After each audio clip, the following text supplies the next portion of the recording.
soit béni. Amen. Je vous salue à tous dans le nom de Jésus. Que l'amour de Dieu, la grâce de Jésus, la communion du Saint-Esprit soient avec nous tous. Amen. À cette reprise, aux 7 églises d'Asie, il est dit à chaque fin de message, que ce soit pour Esbim, Pergame, Thyatire, Philadelphie, Laodicée, il dit que celui qui a des oreilles, qui n'a pas d'oreilles?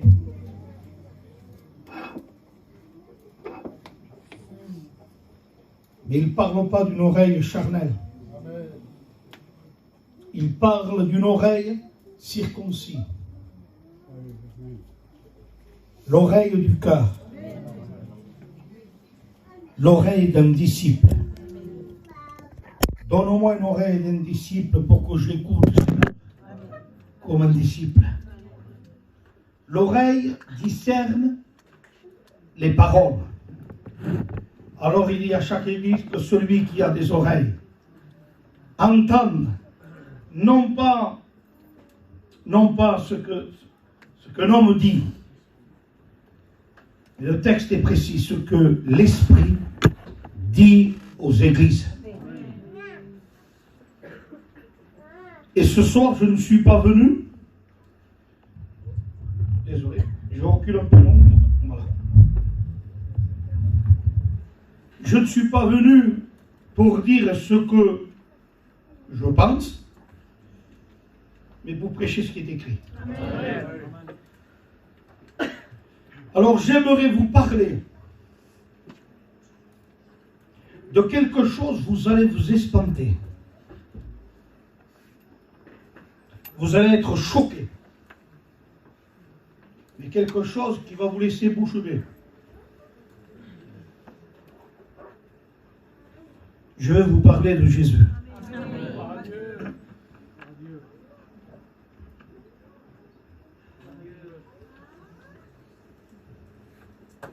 La Bible dit que Philippe descendit et il prêcha le Christ.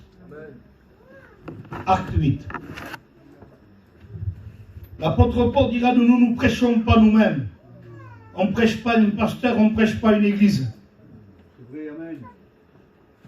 S'il y aurait bien quelqu'un qui aurait pu parler de lui-même, c'est pas nous, ce serait Paul. C'est un géant de la foi. La Bible dit qu'il a été hébreu, né des Hébreux. Circoncis le 8e jour de la race d'Israël, de la tribu de Benjamin, instruit au pied de Gamaliel. Il connaissait la loi, grandi dans la loi.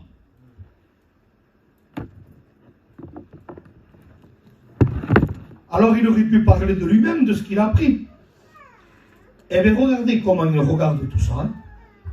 À cause de l'excellence de la connaissance du Christ, je regarde toutes choses comme de la boue. Afin de gagner Christ. À cause de l'excellence de la connaissance de Christ, le cœur des cantiques, le cœur des réunions, le cœur des missions, le cœur des prédications, le cœur du ciel, le cœur de la Bible restera Jésus. Amen. Alors pour ceux qui ont la parole de Dieu,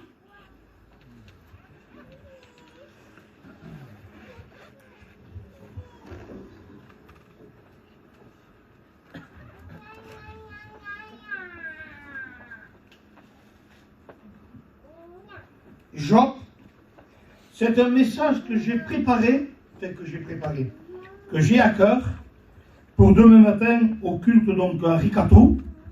Je ne vous dis pas venez, restez à votre église. Mais si vous venez, je ne vous mettrai pas dehors. Non. C'est un message que j'ai préparé donc pour le culte et que je sens que le Seigneur il me le place peut-être différemment pour ce soir. Donc ne vous inquiétez pas. Celui qui devait faire la mission n'est pas là. Mais la réunion n'est pas ratée. La mission n'est pas ratée. Parce qu'on a la même Bible et le même Dieu. Voilà. Si quelqu'un aurait des lunettes loupe,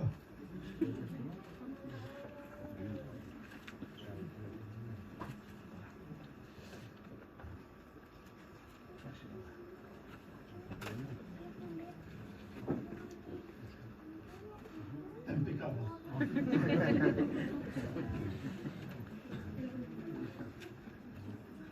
Voilà, Job, où il est parlé d'une mine et des mineurs, pas moins de 18 ans, hein, des mineurs, ceux qui sont à la recherche dans une mine, qui creusent dans la montagne, qui creusent, et donc ils descendent et qu'ils explorent la galerie et qui sont à la recherche des pierres précieuses comme l'or pur, l'or fin, le diamant, l'onyx, la topaze, la némrode, le jaspe, le saphir, le diamant, toutes les pierres précieuses et l'or. Et ils sont à la recherche de ces pierres-là.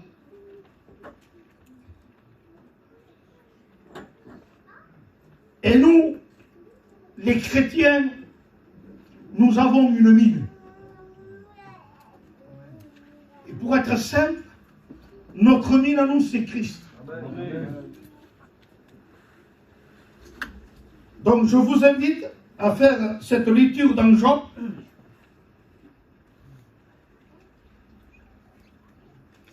Bien sûr, il y a 28 versets.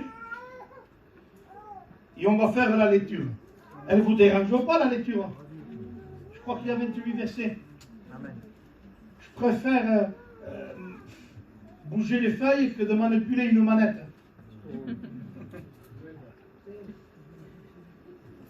Parce que parfois, quand on met la main sur la muraille, sur la plasma, et qu'est-ce qui sort? La Bible dit, il évite l'ours, il évite le lion, il rentre chez lui, il met la main sur la muraille, un serpent sort. Dans le Christ, il n'y a que des trésors. Alors, verset 1er, 28 verset 1er. Il y a pour l'argent une mine d'où on le fait sortir. Job 28 verset 1er. Et pour l'or, un lieu d'où on l'extrait pour l'affiner. Le fer se tire de la poussière et la pierre se fond pour produire les reins. L'homme fait cesser les ténèbres. C'est pas Jésus qui fait cesser les ténèbres? On le verra tout à l'heure. L'homme fait cesser les ténèbres. Il explore. Là, on le voit dans la mine. On voit l'homme dans la mine. Il est dedans. Et les ténèbres, c'est que dans la mine, c'est noir. Alors, à l'aide d'une lampe frontale, quand il descend, il éclaire la mine. C'est pour voir où se trouvent toutes les pierres précieuses.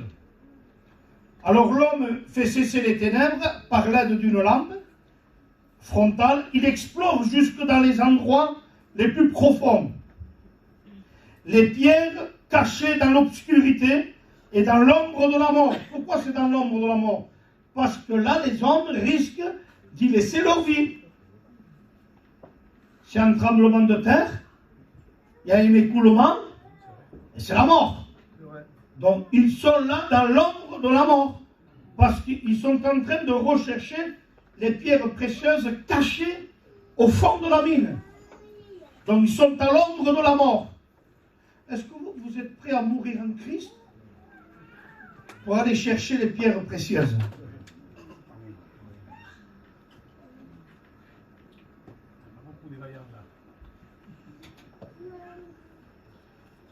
Alors il dit, il creuse, verset 4, un puits, loin des lieux habités. Ses pieds ne lui sont plus en aide. Il est suspendu, balancé, loin des humains. La terre d'où il sort le pain est bouleversée dans ses entrailles comme par le feu. Ces pierres contiennent du saphir et l'on étourne de la poudre d'or, l'oiseau de proie n'en connaît pas le sentier. Pourtant, l'oiseau de proie, il a de l'expérience, lui, pour s'en sortir. Hein? La proie ne lui échappe pas. On l'appelle même l'oiseau de proie. L'œil du vautour, l'œil qui voit tout, l'œil du vautour, l'oiseau de proie, ne l'aperçoit pas. Les fiers animaux ne l'ont point foulé. S'il y a bien des animaux qui sont fiers, c'est bien les hommes. Le lion n'y a jamais passé. L'homme porte sa main sur le roc, ça c'est le mineur, qui fait exploser, et renverse les montagnes depuis la racine. Il ouvre des tranchées dans les rochers, et son œil contemple tout ce qu'il y a de précieux. Il arrête l'écoulement des eaux, et il produit à la lumière ce qui est caché. Maintenant, on va au cœur du message. Il y a une perle que les chrétiens doivent trouver dans cette mine.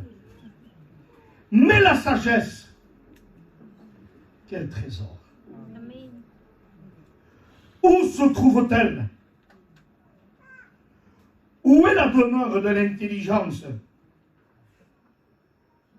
L'homme n'en connaît pas le prix et ne se trouve pas dans la terre des vivants. On essaye de se relever, on essaye de trouver la force dans les hommes et dans les locales. Tu ne te relèveras pas, tu ne te sauveras pas. Tant qu'on cherche le secours dans l'homme, dans les lieux, il ne se passera jamais rien. Il faut que tu saches où se trouve le trésor de la sagesse. Sagesse, ça veut dire capacité, force, possibilité. Alors il dit, l'homme ne connaît pas le prix. Elle ne se trouve pas dans la terre des vivants. La Bible dit, elle n'est point à moi. La mer dit, elle n'est point avec moi. Elle ne se donne pas contre l'or pur. Elle ne s'achète pas au poids de l'argent. Elle ne se pèse pas contre l'or d'Ophir, ni contre le précieux onyx, ni contre le saphir. Elle ne peut se comparer à l'or, ni au verre. Elle ne peut pas s'échanger pour un vase d'or fin. Le corail, le cristal, n'y sont rien auprès d'elle. La sagesse vaut plus que les perles. La sagesse vaut plus que les perles. Aujourd'hui, ceux qui sont ignorants et mal affermis, ils croient que la sagesse, c'est par riche passe. Parle pas. Non, la sagesse parfois, la Bible dit dans des temps comme ceci, le sage se tait. C'est vrai que quand il faut se taire, il faut se taire. Mais dans Proverbe chapitre 1, il dit la sagesse est le cri. La sagesse, elle parle. Amen. Pas pour rien dire quand elle parle. C'est pour montrer le sentier de la justice. Amen. Parce que quand quelque chose mérite d'être repris et qu'on ne le reprend pas parce qu'il nous a fait un costume, où est la vérité et la sagesse? L'Église, elle ne peut pas tenir si elle est familiale. L'Église, elle ne peut pas tenir si c'est l'Église qui choisit les pasteurs. L'Église, elle ne peut pas tenir si tout le monde fait ce qu'il veut. Et que les chrétiens veulent prendre la place des bergers, que les bergers se mettent à la place des brebis. Ça va être un christianisme à la mer. C'est le bateau qui a pris l'eau, c'est le naufrage. Dieu a placé dans le corps chaque chose à sa place et une place pour chaque chose. Que le berger prenne des coups pour les brebis, c'est normal, c'est biblique. Mais que les brebis prennent des coups à cause des bergers, c'est anti-biblique. Que le berger dirige les brebis, c'est biblique. Mais que les brebis dirigent le berger, c'est anti-biblique. Vous voulez qu'on continue sur la sagesse? La sagesse vaut mieux que les perles, la topaze, des topis, et les pointes sont égales. L'or pur n'entre pas en balance avec elle. L'or pur ne rentre pas en balance. Elle ne peut pas se comparer. Mais que c'est beau. J'arrive pas à faire la lecture, ma comprend. Proverbe 31. Il dit que la femme vertueuse, elle a bien plus de valeur que les perles et les diamants. Le cœur de son mari est confiant en elle. Elle lui fait du bien et non du tort. Elle est une véritable sous-tasse. Parce que le café, quand il est un petit peu en colère, il chauffe. Et quand il déborde un peu, la sous-tasse est là justement pour ne pas laisser salir la table. Comment voulez-vous qu'un couple chrétien ça marche si la femme raconte tout à sa mère et à son père? Baptise-moi, je ne veux pas te baptiser, je vais te noyer.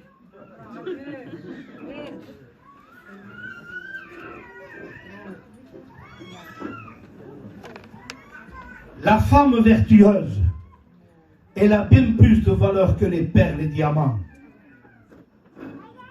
Que c'est beau de trouver une femme vertueuse. La Bible dit, comme un anneau en or au nez d'un cochon, est une femme belle, mais insensée. Ma femme, il est belle, mais il a un mauvais caractère. Ma femme, elle est propre, elle s'habille bien. Mais à toutes les disputes, il met sa langue. Il dit, ayez non cette parure de prix extérieure qui consiste dans les cheveux tressés, plein de mèches, plein de maquillage, plein d'or. Il dit, ayez cette parure à l'intérieur. L'esprit doux et paisible. La perle de grand prix, ce n'est pas se comparer, c'est se connaître à l'intérieur. C'est ça la valeur. Un beau foyer, c'est pas d'avoir une belle voiture, une caravane à 4 000 € ou 30 000 €. Un beau foyer, c'est quand le mari, Éphésiens 5, aime sa femme et que la femme, elle est soumise à son mari. Quand le mari prend soin de sa femme et que la femme respecte son mari. Ça, c'est des trésors qu'il y a à l'intérieur. On continue? Ne sortez pas. D'où vient la sagesse? Elle est cachée aux yeux de tous les vivants. Elle est cachée aux oiseaux du ciel. C'est Dieu qui en sait le chemin. C'est lui qui en connaît la demeure. Il voit jusqu'à l'éternité de la terre. Il aperçoit tous les cieux. Quand il régla le poids du vent et fixa les mesures des eaux. Quand il donna la loi à la pluie et qu'il traça la route de l'éclair et du tonnerre. Alors il vit la sagesse et il la manifesta. Il posa les fondements et l'a mis à l'épreuve. Puis il dit à l'homme, voici. Alors ce soir, je vous invite à rentrer dans la mine et on va sortir avec une perle d'onyx, de topaz, de l'émeraude. Vous en voulez une? Eh bien, on va sortir avec une. Parce que tout le reste est renfermé dans celle-là. Il dit, puis il dit à l'homme, voici la crainte du Seigneur, c'est la sagesse. S'éloigner du mal, c'est l'intelligence. Il est intelligent, il prêche bien. C'est pas la preuve. Il est intelligent comme il chante, c'est pas la preuve. Il dit, l'intelligence, c'est s'éloigner du mal. Qu'est-ce qu'il est intelligent? Comme il a parlé, non. Qu'est-ce qu'il est intelligent? Comment il vit? La sagesse de l'homme se voit dans sa voie qu'il prend. Qu'est-ce que c'est l'intelligence et la sagesse? L'intelligence, c'est je sais qu'il ne faut pas fumer. Je prends un exemple parmi tant d'autres. Et la sagesse, c'est quoi? C'est je ne fume pas. Je sais qu'il ne faut pas faire ça. Je peux l'enseigner qu'il ne faut pas faire ça. Je peux expliquer qu'il ne faut pas faire ça. Je suis intelligent. Et pourquoi je le fais? Je sais que ça ne se fait pas. Je peux expliquer que ça ne se fait pas. Et je le fais. Alors, tu es intelligent, mais tu n'es pas sage. Parce que la sagesse a été justifiée par ses œuvres. C'est clair? La sagesse a été prouvée par ce qu'elle fait, par ce qu'elle vit. Et aujourd'hui, on doit baptiser des personnes, non pas qui ont trouvé l'intelligence, mais la sagesse. La crainte du Seigneur, c'est la sagesse. Avoir la crainte de Dieu, c'est s'éloigner du mal. Quand il y a la crainte de Dieu, on ne pêche pas facilement. Quand il y a la crainte de Dieu, tu veux ça, tu le veux? Ouais, donne-moi le... C'est pas volé, c'est pas volé. Allez, dis-moi que c'est pas volé. Pas conscience, hein. C'est pas... Et lui, non, c'est pas volé. Ah, ça va, alors, ça va, si jamais on me dit ça. En nous, il y a l'Esprit de Dieu. Il y a comme une sorte de GPS. Que même s'il te dit, espace-tu là, regarde-le bien dans les yeux. Vous allez voir qu'il y a comme un malaise. Il n'arrive pas à te regarder. Espace-tu là, il veut te tromper. Mais nous, en nous, il y a l'Esprit de Dieu. Et tu là, non, espace-tu là, guarde-le. Garde-le. Parce que moi, je le ressens. Il est temps de vivre une vie chrétienne remplie des richesses de Dieu.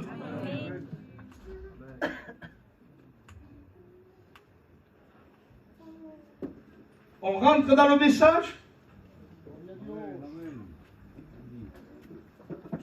On sait que l'argent, il y a une mine d'où on le sort, et pour l'or, il y a un lieu où on extrait pour l'affiner. L'homme fait cesser les ténèbres parce qu'il met une lampe frontale, le mineur, et il descend dans la mine. Vous l'avez vu déjà ça? Il fait exploser, il ouvre une tranchée, et il rentre dedans. Mais oui, mais comment il rentre dedans? C'est noir et c'est nuit.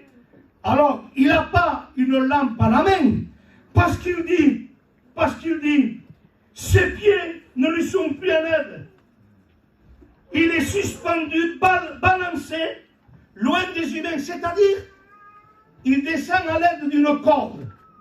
Il s'attrape à la corde, ses pieds ne lui sont plus en aide, et il est balancé, loin des habitants. Alors comment il fait quand il descend pour éclairer? Parce qu'il faut qu'il éclaire. S'il faut la lampe à la main, comment il fait pour descendre avec la corde éclairée? Il ne peut pas. Donc ce n'est pas une lampe à la portée de la main. C'est une lampe à la portée au niveau du front. C'est une lampe frontale. Là où il regarde, la lampe suit. La Bible ne dit-il pas ta parole? Et Psaume 119, verset 105. Ta parole est une lampe à mes pieds, une lumière sur mon sentier. Ça veut dire que le mineur, quand il va rentrer dans la mine, il a la vision de la lampe. Il descend avec la vision de la parole. Si vous voulez rentrer dans la vie chrétienne, la vie en Christ, et que vous voulez vous épanouir, trouver la vie de triomphe, trouver la victoire sur le péché, trouver la joie, trouver le bonheur, trouver la sagesse, il vous faut creuser, chercher en Christ par le moyen de la lampe. C'est avec la Bible, avec cette lampe-là, qu'on va avoir la vision. Et quand il descend, alors avec cette lampe frontale, il explore toutes les galeries. Le jaspe, le saphir, le némrode, le topaz, l'onyx, l'or pur, le diamant. Alléluia. Il ne se trouve pas en haut de la montagne. Il faut rentrer à l'intérieur. Ses pieds ne sont plus en aide. Si vous voulez rentrer dans la mine de Christ, votre vie est cachée en Christ.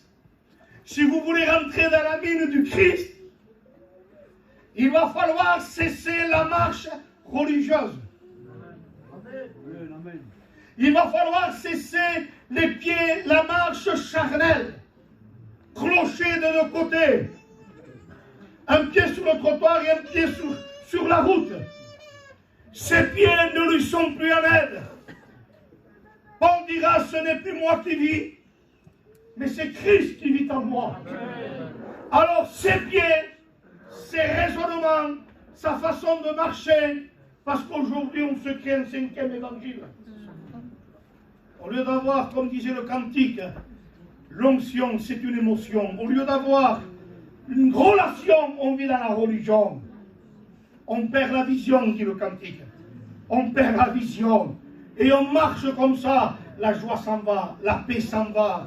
On continue, on vient à l'église et ça devient comme quelque chose de traînant. C'est lourd. À l'église, oh, on va à l'église, je me force un peu. Mais comment? La Bible dit, je suis dans la joie quand on me dit, allons à la maison de l'Éternel.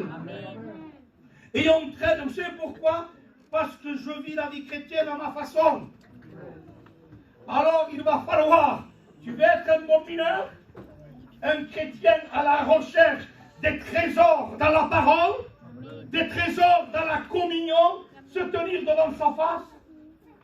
Tu veux recevoir des réponses, ses promesses, alors il va falloir mettre les deux mains sur la miséricorde de Dieu, sur la grâce de Dieu. Je descends, mais mes pieds ne m'en sont pas en aide. J'y vais, Seigneur, mais sans aucun appui. Je ne m'appuie pas sur mes 30 000 € que j'ai de côté. C'est pas ça ma joie. Je ne m'appuie pas sur mes preuves à moi, mes repères à moi. C'est ma vie, ne touche pas. Non, non, non, non. Mes pieds vont se décoller. Parce que je vais saisir la grâce, la corde de la miséricorde. Et là, mes pieds vont être suspendus. Ça y est, tu fais plus ce que tu veux? Non, Seigneur. Non. Tu ne vas plus où tu veux, tu es plus léger, tu es plus mondain, tu es plus charnel. Non, non, non. Oh Seigneur, j'ai plus mes pieds. Eh bien, où est le problème?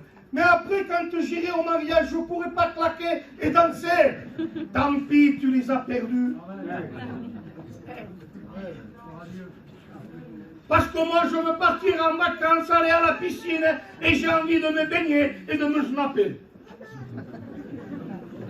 Tu vas couler, tu n'as plus de pieds. Quand on saisit la corde de la grâce, la corde de la communion, quand on saisit ça, on perd la marche charnelle, la marche humaine, on la perd. Et les pieds sont suspendus. Seigneur, je compte que sur toi, hein? Oui, oui, oui, compte sur moi. J'ai peur, parce que c'est noir. Écoute ma lampe, regarde ma lampe. Cette lampe frontale, je t'ai donné une parole, ne crains pas, n'aie pas peur de quoi tu mangeras, de quoi tu seras vêtu, n'aie pas peur de la maladie, il est là. Il y a la corde de la grâce, la corde de la miséricorde. Alors, et quand il s'accroche, il dit, il est suspendu et ses pieds sont ballottés.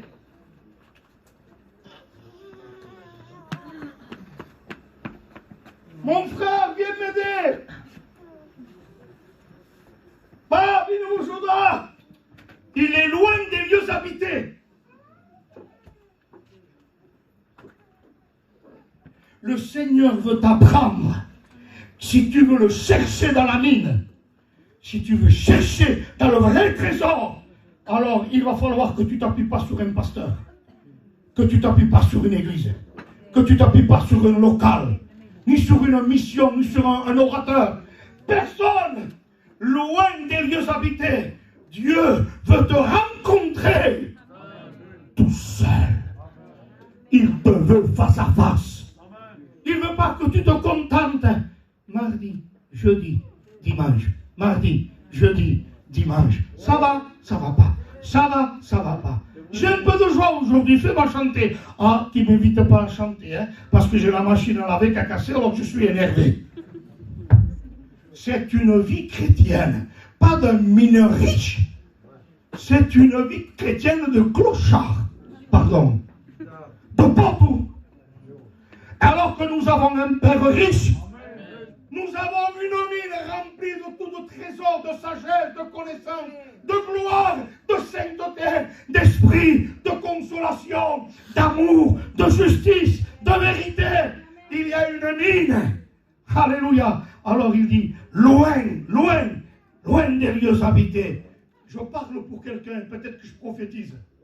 Tu ne te relèveras pas tant que tu cherches le secours dans l'homme.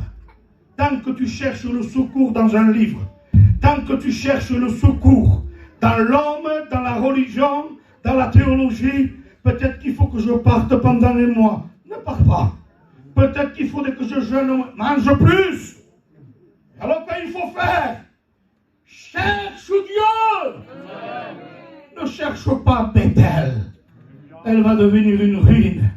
Cherche elle, Bethel, le Dieu de la maison. Ne cherche pas la maison, cherche le Dieu. Et si tu veux trouver le Dieu d'Israël, le Saint d'Israël, il faut le chercher dans une mine, loin des lieux habités. Ce pasteur ne me fait plus cas. Il n'y a personne qui m'aide.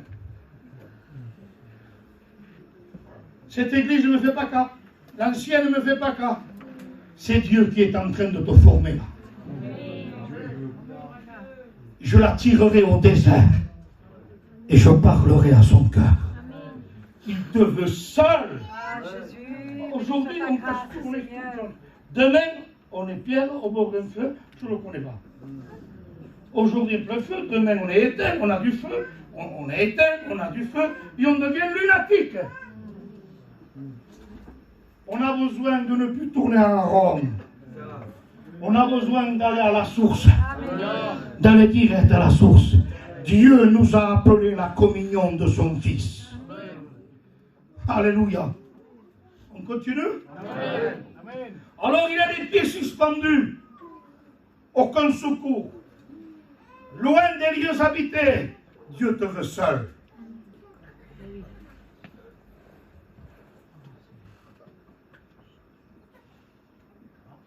Il éclaire les ténèbres par la lampe. Seigneur, qu'est-ce qui se passe? Mais qu'est-ce qui se passe? Je ne comprends plus rien.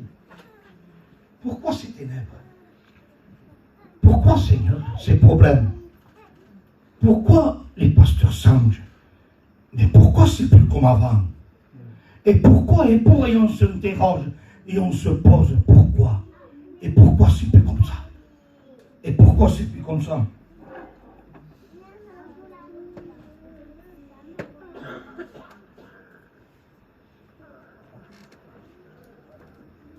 Dieu veut que tu cesses de t'appuyer sur toi-même. Ne t'appuie pas sur ce que tu ressens. Si tu t'appuies sur ce que tu ressens, c'est dangereux. Il dit, rentre dans ta chambre. Voilà notre mine. Hein? Rentre dans ta chambre. Allume la télévision. Ah non, non, je me suis trompé. Prie. Rentre dans ta chambre. Allume le TikTok. Le Snapchat. Aujourd'hui, on sait tout. Ce que tu manges, où tu vas, où tu es. Et presque, il y a des femmes qui filment nos sous-hommes, mais pourtant ils ne sont pas beaux. Hein. On se filme beaucoup de ramène. Laisse-le dormir. Un café. Tiens, tu veux 10 euros? Je vais te donner 10 euros, mon frère. Hein? Attends. Amen, amen. Tiens, tiens, snap pour moi, snap pour moi. Snap pour moi.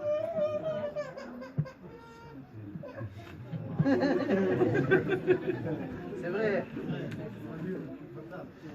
Pourquoi je dis ça? Pourquoi? Parce qu'il dit, ferme ta porte. Là, il n'y a plus personne. Ton Père qui voit dans le lieu, et le snap n'est plus un secret. La communion n'est plus un secret. Voilà pourquoi, dans les églises, il n'y a plus l'onction qu'il devait y avoir. Ferme ta porte, au bruit, au souci, d'accord. Mais ferme, que ton aumône se fasse en secret. Et que ta main droite ne sache pas ce que fait ta gauche. Le service pour Dieu, le service en secret. Il semble qu'il ne compte plus. Il semble qu'on ait besoin de se faire montrer. Il faut qu'on se fasse montrer. Il faut se faire voir. Eh bien, tu auras la récompense des hommes. Et c'est quoi la récompense des hommes? Quel chrétien, Maraméo, voilà. Ça s'arrête là. Ils perdent la récompense de Dieu. Tout ce que tu fais, fais-le pour Dieu. Amen. Je continue? Amen. J'entends que vous dites Amen, alors j'y vais. Et vous allez sentir un petit peu la rissade de plus en plus. Ne vous inquiétez pas, ça va faire du bien.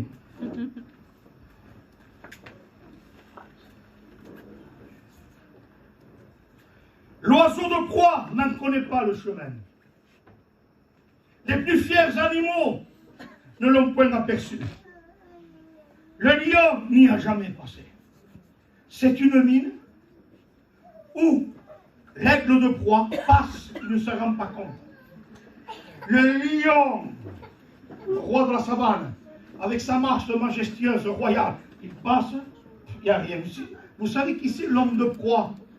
Les fiers animaux, vous savez ce que c'est ça? C'est les savants, c'est les philosophes. L'œil du vautour, c'est l'homme d'expérience, c'est l'homme intelligent dans le monde. Ils n'ont pas aperçu.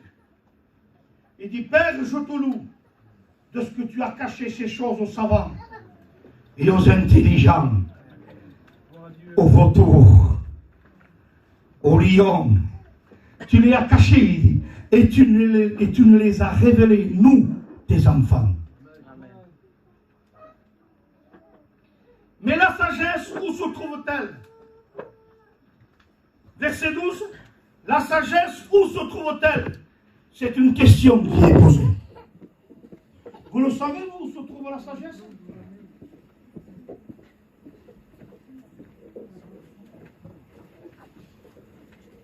Alors il pose la question, où se trouve la sagesse? Verset 20. D'où vient la sagesse? Où elle se trouve? Et d'où elle vient la sagesse? Jacques dit, moi je vais vous dire, je vous fais grâce, hein, je vais vous dire d'où vient la sagesse. Il dit que tout cadeau parfait, toute grâce excellente descend d'en haut.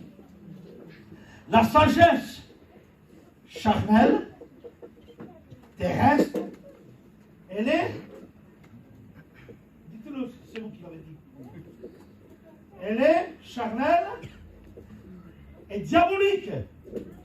Pourquoi la sagesse charnelle est diabolique? Parce que ça fait un mois qu'il ne me dit rien, mais le jour où il va me dire quelque chose, souvent. Alors c'est une sagesse charnelle. Mais la sagesse d'en haut, Jacques 3, Donc la sagesse, elle vient d'en haut. Elle est premièrement pure, par hypocrisie. Conciliante, exempt d'hypocrisie. Alléluia. Lisez chez vous Jacques 3 et vous verrez la nature, la source de la sagesse, elle vient d'en haut. Où se trouve la sagesse? Seul Dieu en connaît le chemin. Et là, on va aller direct dans le cœur. Colossiens.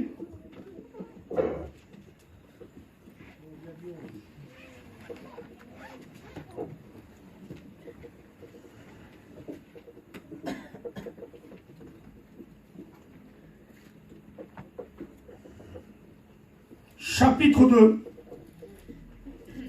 verset 2. Colossiens, chapitre 2, et le verset 2.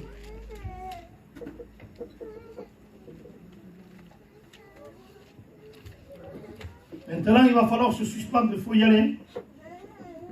Il va falloir pas se contenter que d'écouter.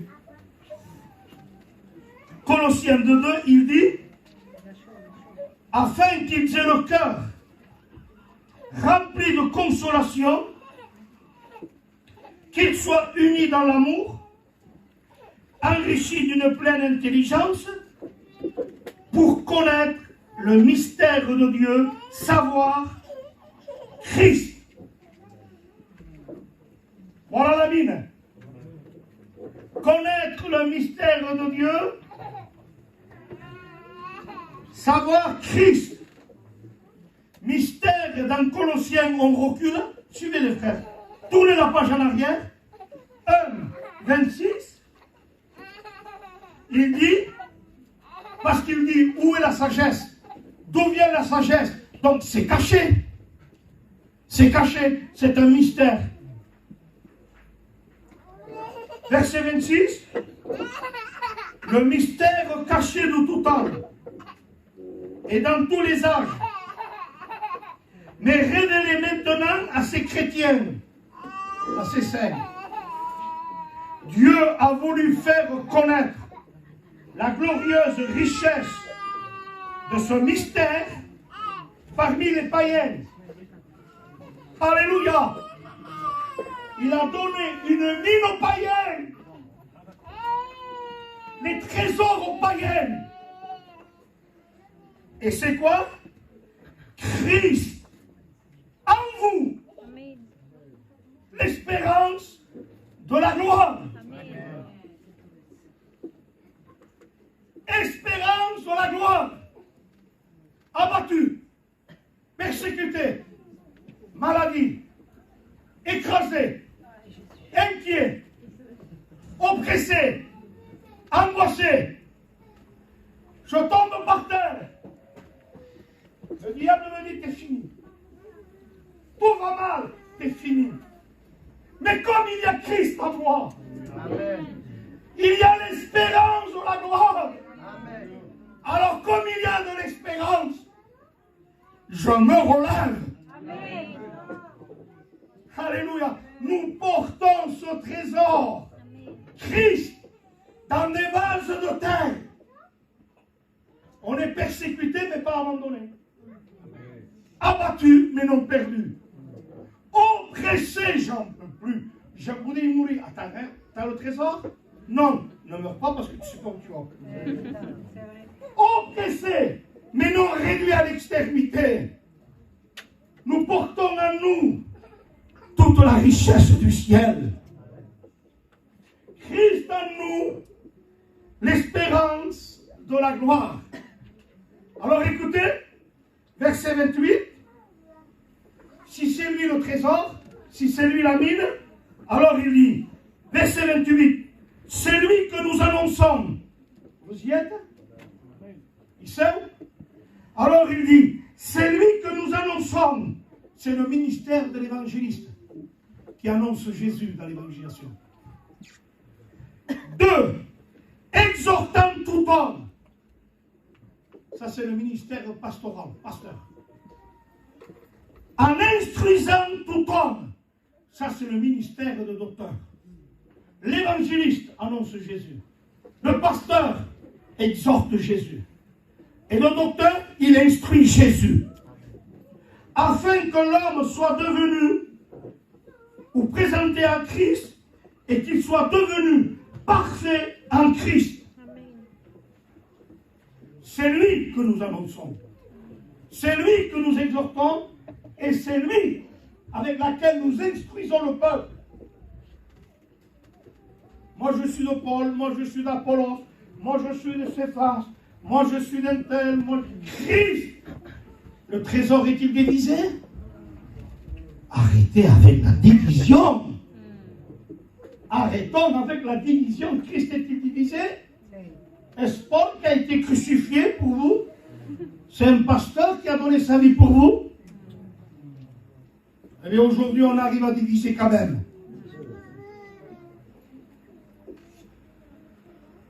Tous les trésors. 2, verset 3, vous y êtes? Chapitre 2, verset 3. Il est dit, mystère dans lequel sont cachés tous les trésors de la sagesse et de la connaissance. Amen. Amen. Mystère dans lequel sont cachés tous les trésors de la sagesse et de la connaissance.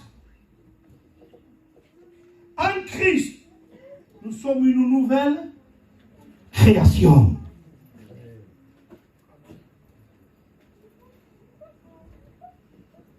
Alors on va rentrer dans la mine maintenant. Ne restez pas en haut candidat quand vous allez à l'école biblique. Parce que si vous restez en haut de la mine, il n'y a pas de pierres précieuses, il y a des cailloux.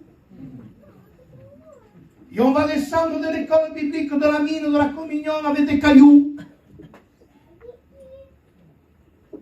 Il n'y a que ceux qui rentrent dedans dans les profondeurs de la mine qui vont chercher les trésors de leur pur, leur frêle. Mais ceux qui restent en haut, les chrétiens, les pasteurs qui restent en haut et qui ne descendent pas, ils se remplissent les poches de pierre. Parce qu'il y a tel texte, parce qu'il y a tel enseignant, parce qu'il a appris au Romains 12, ou parce qu'il... Alors il vient, il prêche, laissez-le prêcher. Et on le laisse prêcher. On s'attend à des pierres précieuses, et on voit des cailloux.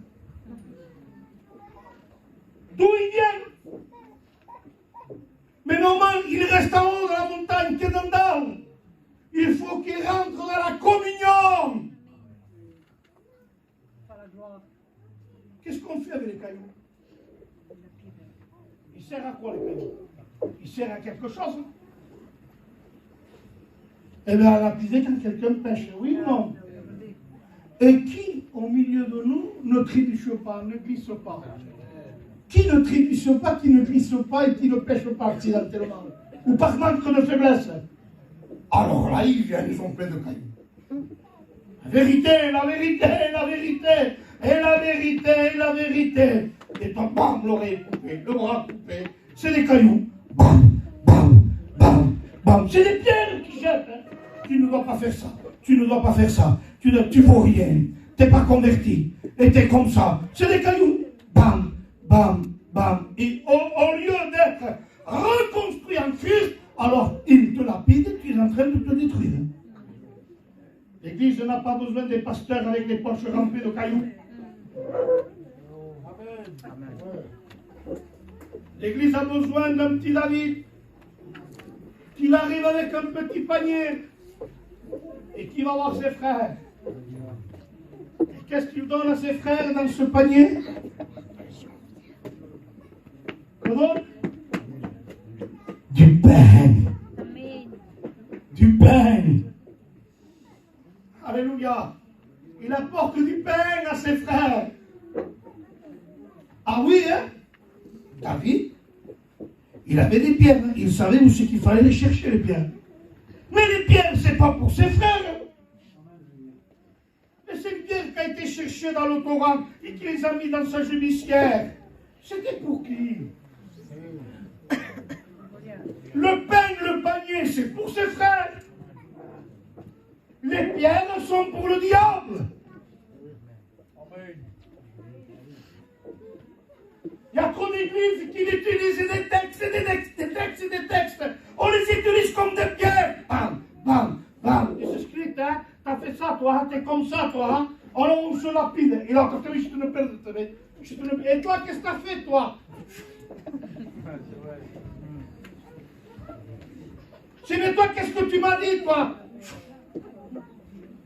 L'autre est à côté. Boum! Et c'est pas moi. Si mais toi, t'étais avec lui, t'étais à côté de lui. Alors si t'es à côté de lui, t'es avec lui. Mais j'ai rien fait, moi, je l'aime. Si mais t'es à côté de lui, comment? Il faut haïr, alors. Si toi, t'aimes pas ce pasteur, moi, il faut que je l'haïsse. T'es dans les rames, et en plus, tu me l'imposes. Où c'est qu'on va? Où c'est qu'on va? Non. Nos pierres, pris dans les torrents, ne sont pas pour lapider nos frères et nos sœurs. Ouais. Pour ton frère, ne sois pas une doigt pointu. Sois une main de secours. Amen. Il a pris la pierre. Et il a dit à Goliath, je viens contre toi. Pourquoi il a pris les pierres? Il dit, écoute Goliath, j'amène du pain, moi, mes frères. Et toi, tu les insultes. Alors moi, je les nourris et pour toi, je vais te donner les pierres.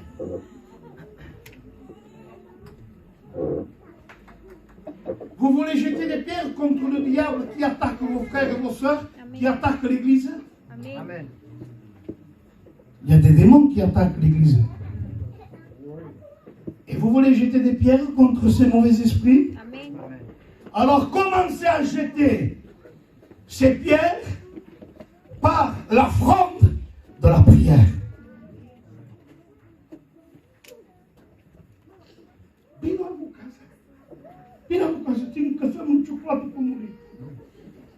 J'arrive. Tu bois un café, oui. Alors, oui, ça va, t'as pas besoin de rien. C'est une sagesse charnelle, ça. T'as pas besoin de rien, oui, non, rien, ça va. Et il y a petit à petit, oui, oui. Alors, comment tu vas? Ça va, toi, le pasteur de l'église?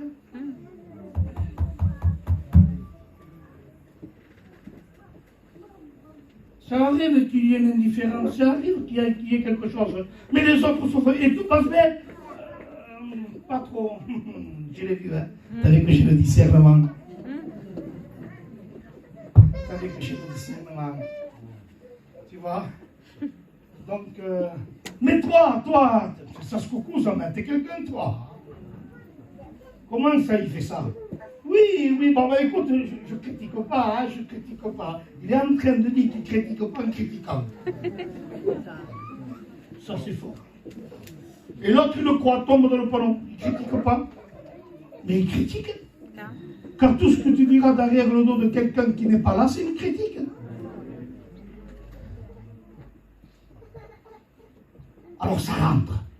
Qu'est-ce que ça se dit autour d'une tasse, autour d'un café? On fait de maison en maison pour dire quoi? Pour faire quoi? Pour lapider les pasteurs, pour lapider les frères. Je vous en supplie, on n'a plus du temps à perdre. Au contraire, visitez-vous pour passer des moments de prière. Amen. Visitez-vous pour parler de Jésus. Amen. Vous voulez que le feu s'allume? Hein? Je pense que les sœurs, ils m'aimeront, hein? Eh bien, que les sœurs commencent à arrêter de parler avec leur mari.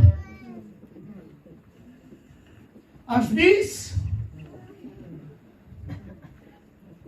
qui en a rien, et lui, il a le coup, qui en a rien. Asbis, t'as vu? Quoi? T'as pas fait casse, non? Ou tu vas dire ça à ton mari? Tu veux l'empoisonner?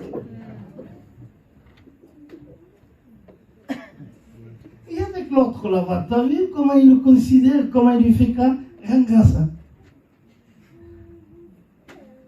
Rien grâce. Ça fait 2 fois, donc. Il compte tout. Ça fait 2 fois, donc. Il compte tout. Comptez combien de temps vous priez plutôt. Vous êtes en train de tisser une toile dans l'église, vous allez tout détruire. Au nom de Jésus, que l'église ne soit pas remplie de la chair, du charnel. Que l'église, il faut qu'elle soit remplie de Dieu. Alors il va falloir creuser un peu plus. Il va falloir que tu demandes pardon. Tu veux un réveil dans ta maison? Tu veux la bénédiction chez toi? Il va falloir que tu viennes à l'obéissance de la parole, que tu répares. Peut-être qu'il y a quelqu'un auquel il faut que tu demandes pardon. Eh bien, demande pardon. On a besoin de rentrer dans l'obéissance à la parole de Dieu. Si tu veux la bénédiction de Dieu, cherche-la. Cherche-la dans la prière. Prie. Je n'aurai pas le temps de m'attarder sur la mine de Christ. Peut-être une prochaine fois. Mais un homme de Dieu a dit, espère en l'Éternel et tu seras environné de sa grâce. Espère en l'Éternel et tu seras environné de ta grâce. Et un homme de Dieu a dit, remarque, mon âme, il dit, quelle atmosphère que tu respires. Tu respires la grâce qui t'environne comme l'air que tu respires et qui t'entoure de toutes parts. Quelle atmosphère que tu respires, mon âme. La grâce, elle t'environne. Tu respires l'oxygène de la grâce qui t'environne, qui t'entoure, il dit. Tu es environné de sa grâce. Ça veut dire quoi? Je me tourne vers là, j'en peux plus. Il y a de l'air, non? T'as le ventilateur, mais je respire quand même. Hein. Vous êtes rafraîchis, c'est tout. Hein. Mais l'air, je l'ai quand même.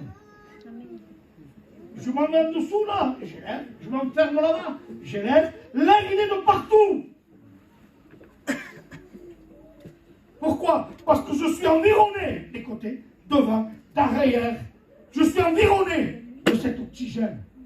Il dit, ceux qui espèrent en l'Éternel sont environnés de sa grâce. Quelle atmosphère qu'on respire. On respire l'oxygène de la grâce.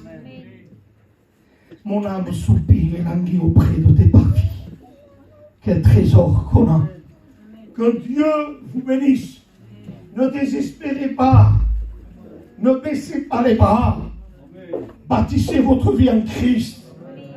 Occupez-vous de vos foyers. Que la Bible règne chez vous. Laissez pas vos enfants mettre de la musique mondaine chez vous. Reprenez pas pour le pied. Paranoïa. Non. Tu as besoin de remplir chez toi de compassion, d'amour, de prière, du baptême dans le Saint-Esprit. Au lieu qu'il y ait de la musique, ça passe, qu'il y ait dans ton camping ou dans ta maison, et que si ça s'entende, que ça s'entende, mais un parler en langue. La prière, l'intercession. Qu'on entende, au lieu qu'on entende cette musique qui sont dans les ténèbres, des musiques dans les ténèbres, et on les accepte chez nous. Non, qu'on entende chez nous. Dieu est là. Qu'on entende des cantiques spirituels, des psaumes en vertu de la grâce. Remplissez votre cœur, remplissez vos maisons de cantiques, de la parole de Dieu. Laissez la Bible ouverte chez vous sur la table. Et quand il faut la lire, il y aura un rappel. Passeras, laissez-la ouverte. Quand tu passeras, c'est un rappel. Laissez la parole, la mine, votre mine, laissez-la ouverte. Et remplissez-vous de Dieu. Je souffre que j'en peux plus. Je ne sais pas pourquoi je me sens dans mon cœur qu'il faut que je donne quelque chose par rapport à une mère avec son fils. Je ne sais pas le combat que tu passes, je ne sais pas la lutte que tu passes, mais il y avait une mère. Il priait pour son petit. Il intercédait pour son petit. Nuit et jour, nuit et jour. Le petit va à l'armée, à la guerre, et à la fin du compte, on lui dit, le bateau a coulé, le petit est mort. Et la mère dit, mais comment? Il dit, j'ai prié, pour qu'il accepte Dieu. Et il meurt comme ça.